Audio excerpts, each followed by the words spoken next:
Hi, this is Chuck Braverman. This is another episode of Westdoc Online.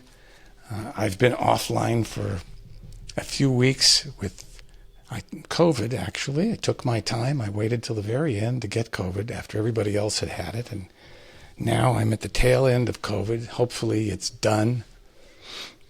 Not fun. I don't recommend it for anybody. If you haven't tried it, don't. And but it's still around, and it's not good. Today we have a wonderful film called FLIPSIDE, which we're going to get to in just a minute. But before we do, I want to remind you we're brought to you in part by Real Screen Summit. And if you go to westdoconline.com and you scroll down to the bottom, you'll notice there's a new icon there for Real Screen. And they have announced the official dates for the next Real Screen Summit, which is in Miami. February 3rd to 5th, and it's part of their NAPTI show, which Brunico and Real Screen have taken over NAPTI. And so if you want to go to both Real Screen and NAPTI and meet everybody that has anything to do with television or streaming, this is definitely the place to be. Miami is a great city, by the way. I spent a lot of time in southern Florida. I actually even went to summer school in Miami one summer when my mom wanted to get rid of me and my brother for the summer. So today we have a terrific new film called FLIPSIDE by a filmmaker, Chris Wilcha. Let's say hi to Chris. Hi, how are you, Chris? How are you? How are you? Thanks for having me on. It's my pleasure. And I always ask first, physically, where are you? What city are you speaking from? I'm in Los Angeles on a very overcast day. Normally this would be a reliable source of light. I've got a window here, but it's totally dead and overcast outside, so... What part of LA are you in? West Side. It's where I grew up. Where? Which neighborhood? Well, I mean, we didn't call it West Hollywood, but it's, Melrose, Beverly Boulevard. Yeah. West Hollywood near Gilmore Field. I mean, if you remember where that was, where, the Grove is now. Yeah. Your film, FLIPSIDE, is very unique. I think instead of, let's take a look at the trailer first. Here we go, ready? FLIPSIDE Records, FLIPSIDE, last shit, take two. It's 1993. I'm 22 years old, and I never leave the house without my high-8 camera. The film won some recent awards. A multiple award-winning documentary called The Target Shoots First. Documentarian Chris Wilcha joins us this morning.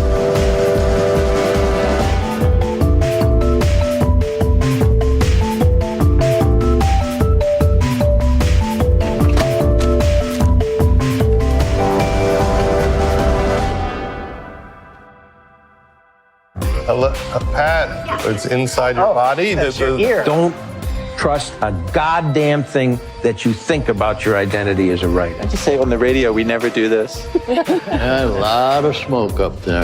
I call it a documentary. Is that what it is? Look at me. I reek of a rebel. Daniel, that's his name as well. His name is Dan. His name is Dan. Yeah. There are 2 record stores. And 2 Dans. And 2 guys named Dan. That's not Dan, but it is Dan, which is even more confusing because his name is Dan. It's such an act of faith in the future, deciding that you want to be together for the rest of your life. I never shot enough. You have all of this crap in the house. Shit. And we want to beat you to death to get rid of it. I always say, it's not hoarding if all your shit is awesome.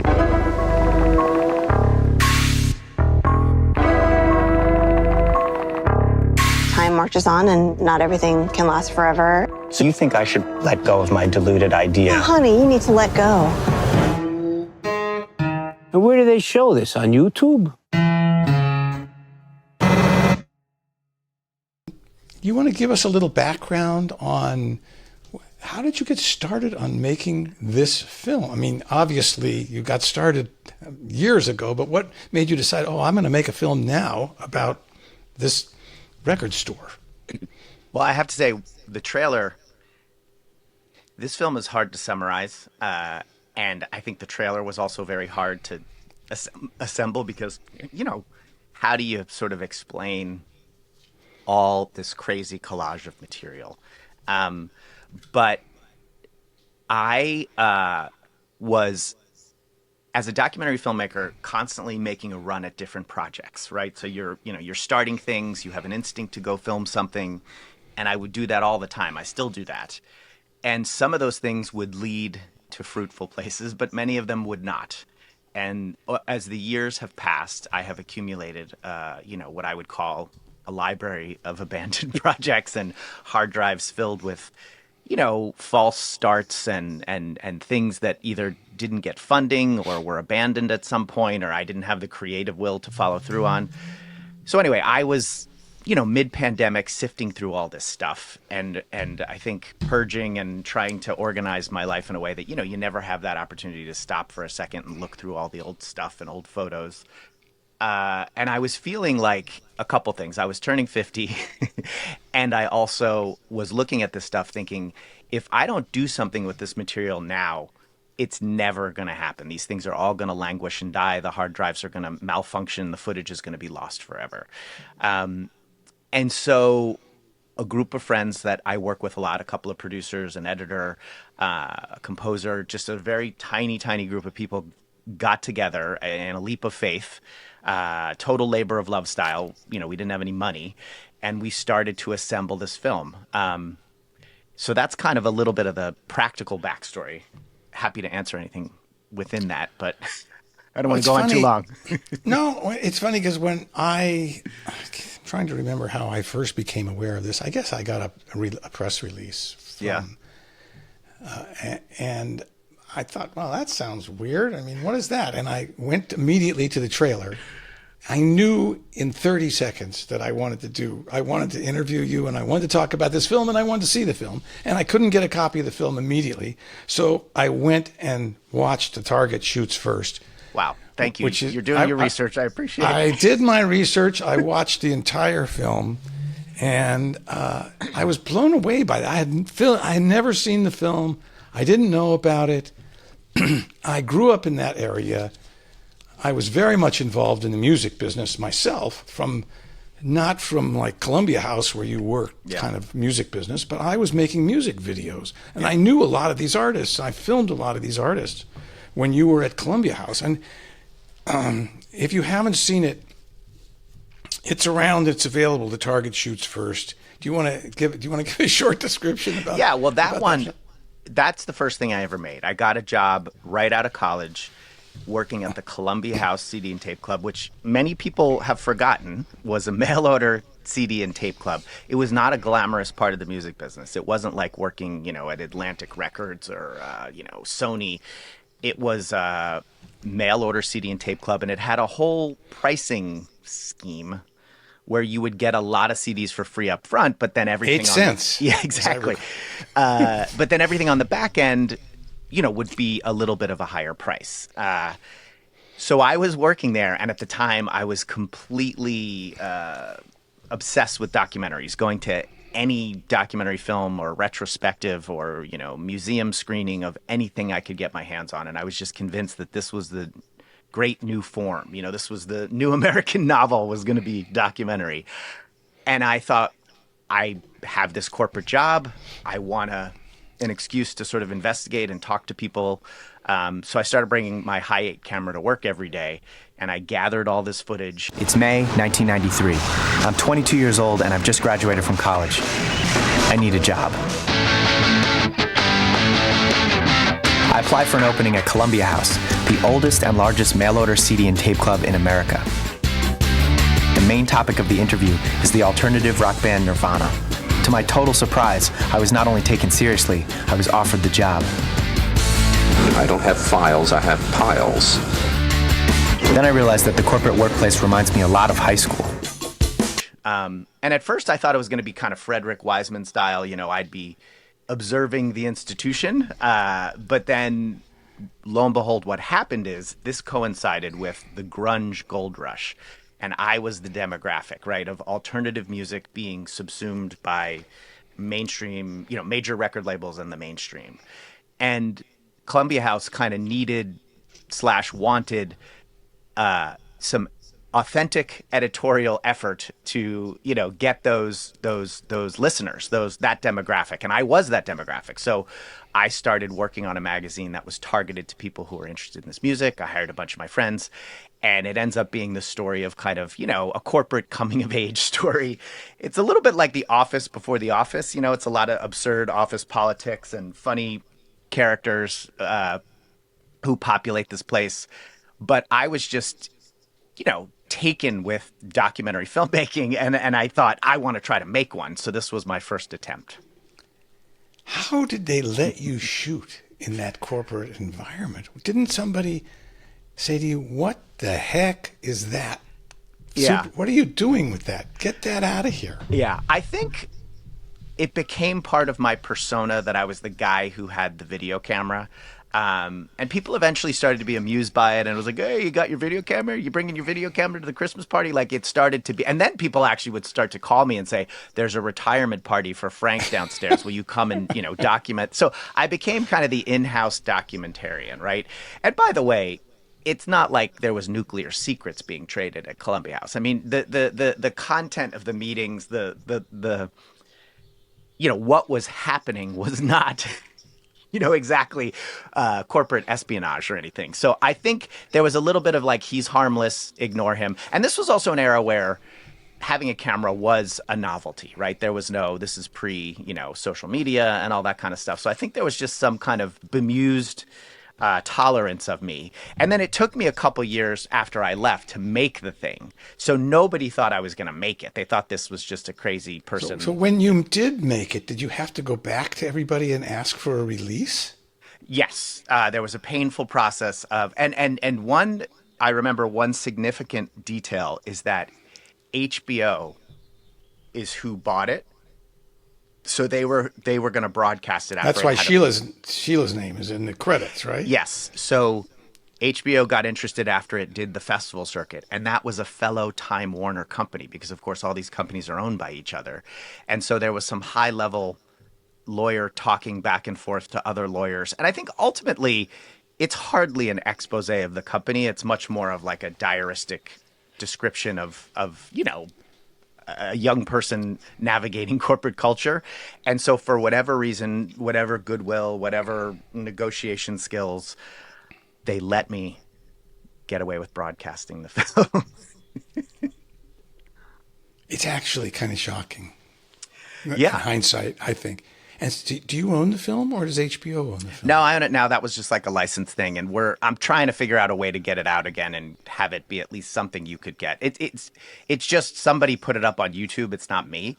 So it's out there. That's how I saw it, by the way. Yeah, it's out there, but I would love if it had a proper, home and like a, that you could maybe even get a DVD of it or something. So that's under discussion. You should try Canopy. I don't know if you've been there down the road. We can talk offline. Yeah. No, I certainly know that distributor. The Target Shoots First is actually pretty. We could do a whole show on that. There's no doubt about it. But in this show, I noticed one of the executive producers is Judd Apatow, and he's in the film. And you were hired by Judd, I'm trying to remember now, at some point to make another film, and so you became friends with him, but how did he get involved in this project? Yeah, so I had the documentary gig of a lifetime, which was helping Ira Glass, transfer his radio show into a TV show, to interpret it in a new medium. And it was an incredible, fun, just one of the funnest jobs I've had of all time. And one of the best series on TV, I must add. Oh, thank you. And I will interrupt and say that I was on the judging board of the IDA when they were giving out awards. And I can remember very clearly your film at the very top of the list. Wow. I think it was 2 years. I think you only made it for 2 years, right? 2 years in a row. I loved that series. It was wonderful. Wow. Thank you. That means a lot coming from you, so I appreciate it. So I was doing that job, and one of the things, and then it ended, right? The radio staff said, we're burnt out. We don't want to work on a TV show and a radio show at the same time. So that faded. And a couple months later, I got a text from Judd Apatow. And one of the things I've always appreciated about him is he will just reach out to people and be like, I liked your film. I liked your show. I liked your video. And I think that through that kind of expression of fanhood, a lot of people have come into his orbit. I think he did the same thing to Lena Dunham, said, I liked your film. Let's talk. You got any ideas? So anyway, he saw This American Life, liked it, and said, I'm about to make a new movie called Funny People. Will you come out and document the process of its creation? And I was living in New York. I had 2 young kids, but it just seemed like one of those opportunities you can't pass up. So, packed the bags, sublet the apartment and made our way to LA for, Hollywood was calling. I mean, it was such a cliche in a way. But I ended up doing this making of, and it was really fun, but it was also kind of like, it was a very fleeting proposition, right? So we made this thing. It aired on Comedy Central once as kind of a promotion for his movie, and then it disappeared. And then I found myself in LA unemployed and, a little bit freaked out about how to proceed. But you asked about how Judd became involved with FLIPSIDE. So that was where I met Judd. That was a bit of a long backstory. Sorry about that.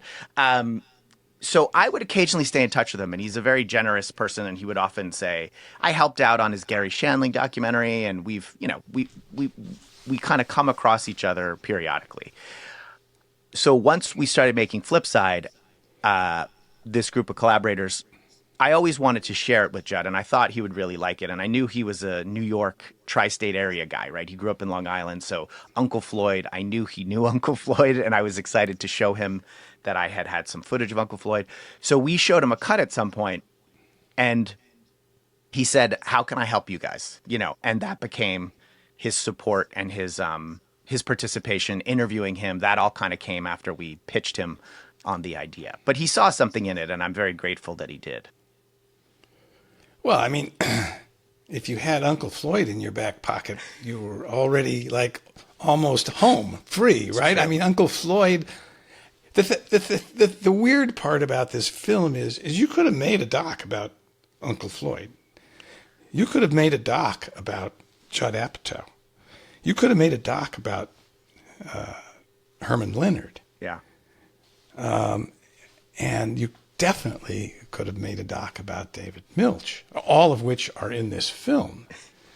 Well, I should tell you, I had the deluded idea at some point that this should be a limited series of half hours. So you would do the Ira Glass half hour. You would do the David Milch half hour. But at that point, I couldn't convince anyone to subsidize any part of it, even development money. Like, I did do a whole treatment and everything, and we tried to talk to some people, but it was like nobody could picture that this collage could make sense. They were like, you just got to go make it, and someone's either going to buy it or they're not. You know what I mean? So it was in the doing, and the only level that we could take it on, I couldn't have done 5 half hours out of my own pocket, was by making a standalone doc, if that makes sense. What little town was the record store FLIPSIDE in? It's in New Jersey, right? Yeah, it's called Pompton Lakes, New Jersey, and I should report to you that it is still there, and a beautiful consequence of starting to screen the movie is that people have been making pilgrimages, which was kind of my dream. The idea that some crate digging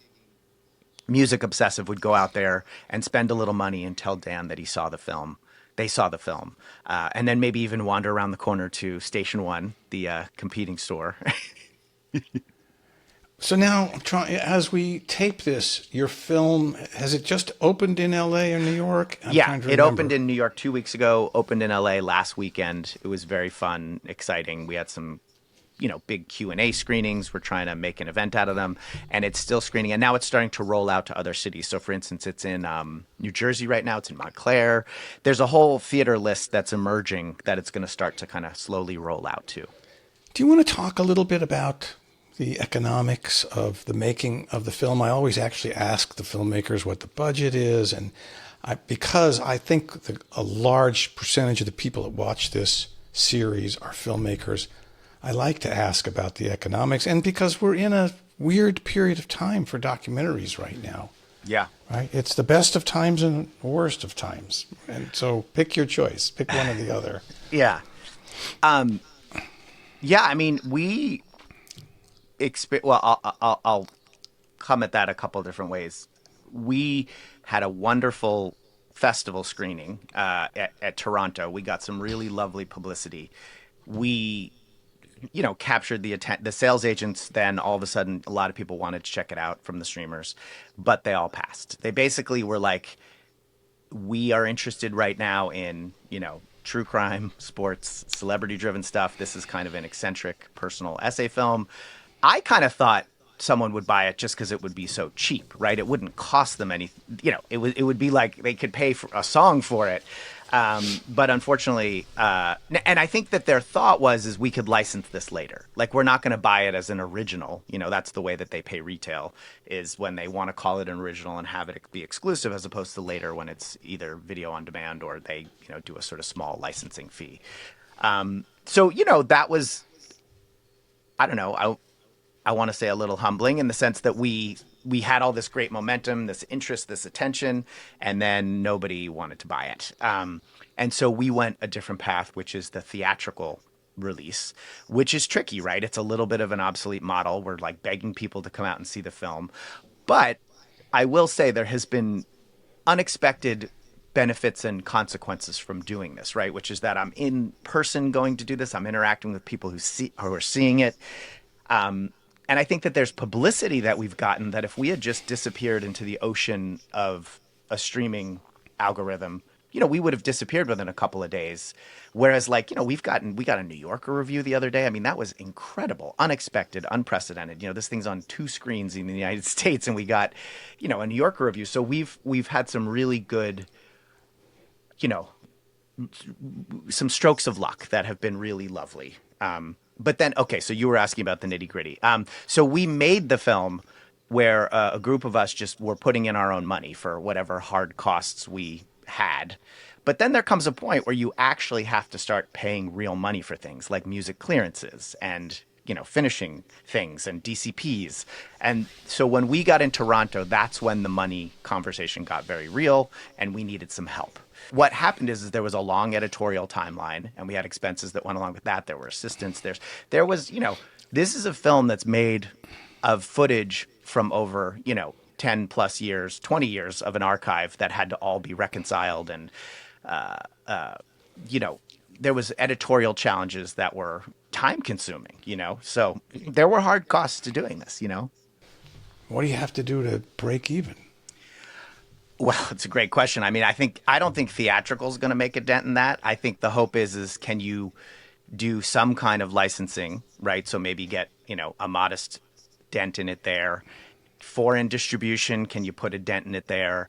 Maybe you get lucky with an airplane, kind of deal. So it's increments of money.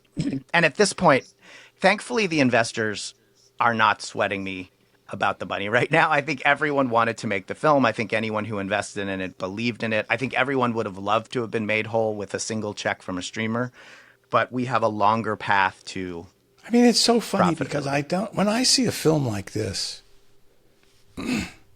I wonder about my own taste because I think the film was so enjoyable and it was such a great film. And nobody slashed anybody's throat, and things aren't exploding in your face. Yeah, it's about people, and some really interesting people. I mean, Milch alone in there was fascinating, and I don't understand. I don't get what is going on, honestly, because it's it's a great doc. Well, thank you. I think the world is upside down. I think we can say that. Like, I think the days of stumbling onto something, discovering something, kind of more eccentric things, curated things, being part of a larger menu of stuff, is maybe kind of over for the moment. Because the algorithm, I mean, every conversation I had with somebody from a streaming place would sort of say that, like, this is what people are watching. Like, we have the data on what everyone's watching right now. Like, this is what they want, and your thing isn't going to scratch that itch. You know what I mean? So it was, it's a tough conversation. I honestly just thought that, like, how could you pass up, like, another hour plus of programming and maybe somebody stumbles onto it and it's not going to, you're not going to spend any money marketing. You know what I mean? But it was not. What can you tell me a little bit about what kind of deal you have with Oscilloscope? How that works? Yeah, I mean, I think my investors might not want me to sort of reveal all the nitty gritty, but essentially it's a distribution thing where there's no buying the film. It's like we've partnered to do this. So there was not some check that Oscilloscope wrote where it's like we are buying your film. Like, well, I think that's similar to what a Braverman is probably doing with a lot of films, right? Yeah, I think it's you partner with them. They have the relationships with the theaters. They have the publicity pipeline. They hopefully can do some marketing, but the marketing's very modest. I mean, it's no fault of theirs. There's no money. They buy some social media ads, but the budgets for even publicizing. Well, so if the film sells out for a week or two, though, do you end up making any money, or is it all come off the top from their advertising, or can you make any money? Well, I think if you were like a runaway hit, I think you could make some money. But our theatrical performance has been, we had like a solid opening weekend in New York and like we decent in LA, but it's like we are not a viral phenomena where we're holding over for 3 months. And where is it playing in LA? It's at Laemmle. So it's at Laemmle, Which Glendale. Laemmle? It's Laemmle, Glendale, and Laemmle, Monica. So that's Santa Monica. And they've been great and lovely, but it's it's tricky. For every sold out Q&A screening we had, I would sort of peep the next day at 2 p.m. and there'd be 2 seats sold. It's humbling because, but part of it is just, getting the word out. How do people, I think word of mouth takes a minute to percolate too. Like that's what's been kind of nice about IFC is that we've been held over and I'll get intel. Like a friend of mine wrote to me on a Wednesday night and he said, dude, it's like almost full. And that was like, oh, cool. Like people are kind of finding out about it, but it's not like we've blanketed the earth with marketing. And what about VOD? Is there anything set for getting on all the streamers? Yeah, after the theater? So that's the next conversation that's actively in play, which is VOD and possibly, Judd was bringing this up yesterday, which is could you revisit some of the conversations you've had with streamers and maybe somebody says, okay, I'd like this for an exclusive window, now that they've seen that there was some great publicity and some interest. So again, this is an active negotiation process that's happening. The world is, because I don't even understand what to pitch anymore. Like, what do you make that anyone will even subsidize that will like? Well, did you think about calling up Sheila? Even though I just read that she left MTV recently. She was on the list of people who saw it and passed. I mean, she was at MTV, and for whatever reason, I didn't get on the phone with her directly. I mean, I'm not close to her by any means, but she had certain filmmakers that she would adopt and support long runs of work for them, and I wasn't necessarily one of those people, which I say with no resentment, but I was not able to call. I mean, it's ironic in a way that this is a show that you would think would work on MTV because it's all about music.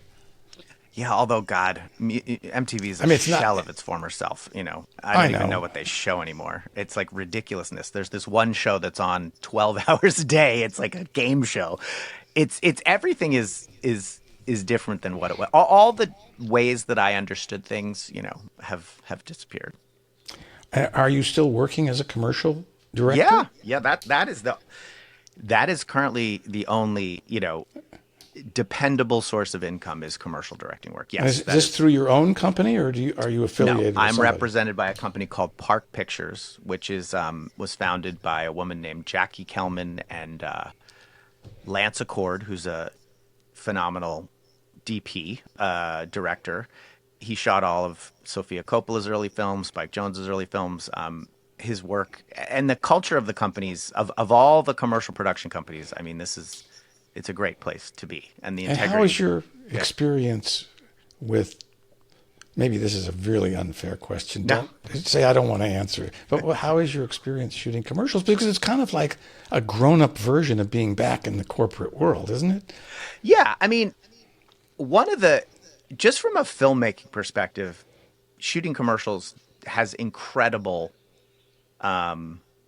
There's incredible experiences I have constantly. You get to use tools and toys and you're shooting at a scale that you would never, ever get to shoot a documentary on, full-blown enormous crews. So and then the people you're working with are all from film culture, right? So I saw you had Errol Morris on for Pigeon Tunnel. Like his DP Igor Martinovich, I've shot with a bunch, and just to sit with him and say, how do you guys do things? How do you set up cameras? How many cameras were you, shooting those interviews with? Like, it is an education. And I've worked with Emmanuel Lubezki, Chivo, a phenomenal, iconic DP, 3 Academy Awards in a row. And we were shooting some Apple stuff, and I just sit in the van while we're scouting, asking him about gravity and about Terrence Malick and Tree of Life and what lens so the doing things in the commercial realm is, there's incredible opportunities and benefits. I mean, I will say sometimes there's frustrations that go along with advertising work, right? Which is there's often like the client and the agency are at war with each other and they can't decide what they want, and it falls on you to kind of be this awkward middleman. You know what I mean? There's definitely it can. Do I know what you mean? Of course I know what you mean, because I am relating to everything that's in your film. And if you look behind me, if there's a focus, you can see some of the abandoned hard drives. And the focus won't pull. I have 24 hard drives sitting back here with 12 abandoned projects. Is there anyone that really breaks your heart? Is there one that like you're like, oh, I just wish that we could have subsidized that? Or well, I actually have a project that's kind of like not dead, but I've been filming Larry Kerwin, who was an Irish American musician, writer, author, and we did he is the writer who wrote the original version of what became a Broadway show. He wrote a show called Hard Times, and he did it at the Cell. He produced it at the Cell in the cast of 7 or 8. And then it was taken to a Canadian Tony Award-winning producer named Garth Drabinsky, who turned it into a $15 million Broadway show that became Paradise Square. And it was nominated for 10 Tony Awards, including Larry's original writing. And I've been following Larry now for the last 6 or 7 years. And now we have another show called All the Rage, which Larry wrote, which we just had like 2 months ago in New York. We had what's called an open book reading. So it's a two-hander off-Broadway musical. And I don't know where we go from here, because we didn't get people writing checks, because the show, what we did, didn't really work at the time. The show itself is great. What we did didn't work for a number of reasons. And I have to decide now whether I'm going to abandon my 7, 8 years following Larry. Yeah. It's painful, right? Painful. Oh my God, painful. And then I have another show, High School Boot Camp, that I shot in 2000, which won the Directors Guild for Best Documentary of the Year. And I sold it to Discovery as a 2-hour special. And I've been going back to Florida, where I shot it, to do a follow-up on these at-risk high school kids who are now in their 30s. And I've been going back and forth. And, whether or not I'm going to be able to sell it is, I don't know. I've got dozen. You should come over here. Maybe you want to. I would love to. Bring Judd with you. You're not far. Yeah. I could come over the hill and say hi. Well, but here's the thing. I feel like there was a way that I could easily imagine those things having a home. You'd think about PBS or IFC or and now I just don't know where things live anymore, like things that are a little unusual or unexpected or, Have you tried to sell this to PBS? No. Well, because I don't think they were. Do you have a producer's rep or somebody that's out there? Yeah, we have sales reps for the film. Who is that? Can I ask? It's UTA. I mean, it was, we had the best representation possible because of Judd. It wasn't because of me. And it's been to Netflix, every Amazon, every and single Apple. Hulu, Apple, everybody, and they all passed. You know Molly at Apple? I don't know her personally. I mean, I know who she is, and that many work with her, and but I think I missed the you know, what do people call it? The golden age, the gravy train, the, you know. What are you working on in the future? Well, you know, there's some stuff I'm pitching. There's some stuff that I'm being considered to get involved with. I'm reluctant to just sort of like say it because it's not like one of them is in motion in a way where I want to like reveal like this is the new thing. I think it's just the endless hustle in the best possible way. I still love it. It's not like I'm abandoning it or I'm telling you I'm bitter. I still love to go out and shoot and interview people and do stuff. And then I'm still hustling commercial work. You know, that is the bill-paying foundation that allows. You have to bid on all these spots, though, right? Yes. Against It's 4 or competitive as 5, hell. 3, 6 Yes. other companies. Yes. I And mean, by the way, you know, Errol still is in the mix constantly. I just lost one to him a couple weeks ago. Like, he doesn't stop. He's still... Did you watch the episode with the Errol and Pigeon I watched. Helmet? I didn't get through all of it, but yes, I did watch. Did you get to the part when I asked him what the budget was for Pigeon Tunnel? I didn't, but isn't it like 10 or 15 million bucks or something like that? What was it? Break my heart. 10 million bucks. Yeah. And by the way, yeah. This is why there's no money left over for you or me, because they gave it all to Errol. It's true. 10 million is an astonishing amount of money for what that film was. And that's no shade to Errol. He's a genius. No, it's a great film. He is a genius. He's wonderful. But it's basically a sit-down interview with a guy over 3 or 4 times and some expensive B-roll. Yeah. I don't know. And I don't mean that in a derogatory snipe at Errol, because he's one of my heroes. Mine too. Yeah. You know, and I really admire his work, and his films are brilliant. Yeah. But I can't even begin to tell you how I feel about the $10 million. No, and by the way, Wormwood, I think, was another massive budget, because my pal Igor worked on that one too, and they had money. You know, they had money to play. Shoot days and shoot days and shoot days. You have a wonderful film. Well, thank you. And you've had incredible guests. I was watching Davis Guggenheim too, and others, and I these are all my, again, my doc heroes. Thank you, and best of luck to you, Chris. It's been a pleasure.